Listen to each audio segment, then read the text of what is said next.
Hello everyone, welcome back to my channel. मैं हूं श्रेया भटनागर और आज मैं लेके आई हूं शॉर्ट एंड डिक्टेशन। अगले 5 सेकंड में मैं स्टार्ट कर दूंगी, तो प्लीज़ आप लोग रेडी रहिएगा।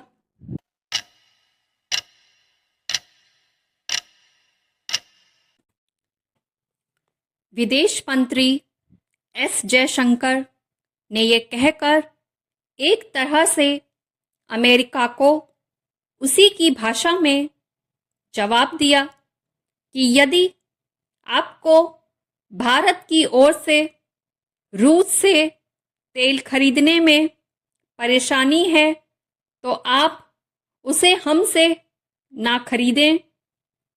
ज्ञात हो कि भारत रूस से जो कच्चा तेल खरीदता है उसके रिफाइंड उत्पादों के खरीदारों में यूरोप के साथ अमेरिका की भी गिनती होती है।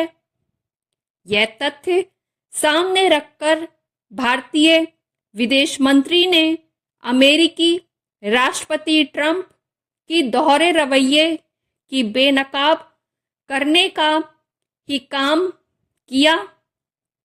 ऐसा करना इसलिए आवश्यक था क्योंकि अमेरिकी राष्ट्रपति ने द्विपक्षीय व्यापार वार्ता सफल न होने के कारण भारत पर 25% का टैरिफ लगाया है। इतना ही नहीं, उन्होंने रूस से तेल खरीदने की तूल देकर के जुर्माने के रूप में 25% और टैरिफ लगाने की घोषणा की। इस घोषणा पर 27 अगस्त से अमल होना है। ट्रंप का तर्क है कि भारत रूस से तेल खरीदकर पुतिन को यूक्रेन के खिलाफ युद्ध जारी रखने में मदद कर रहा है। यह बेतुका और हास्यास्पद आरोप है क्योंकि रूसी तेल का सबसे बड़ा खरीदार तो चीन है, जिसके प्रति वे कठोर कदम उठाने का साहस नहीं जुटा पा रहे हैं। यूरोप भी बड़ी मात्रा में रूस से गैस खरीदता है। खुद अमेरिका रूस से उर्वरक खरीद रहा है। यह अच्छा हुआ कि विदेश मंत्री जयशंकर ने यह कहने में संकोच नहीं किया कि जो व्यापार समर्थक अमेरिकी प्रशासन के लिए काम करते हैं वे दूसरों अर्थात भारत पर व्यापार करने का आरोप लगा रहे हैं। इससे बड़ी विडंबना और कोई नहीं कि जो अमेरिका एक समय मुक्त व्यापार की वकालत करता था और दुनिया भर के देशों पर इसके लिए दबाव डालता था, वह आज घनघोर संरक्षणवादी रवैया अपनाए हुए है। इस रवैये का परिचय ट्रंप के साथ साथ अमेरिका के अरबपति कारोबारी भी दे रहे हैं। इस सबके बावजूद अमेरिकी अर्थव्यवस्था मजबूत होने का नाम नहीं ले रही है।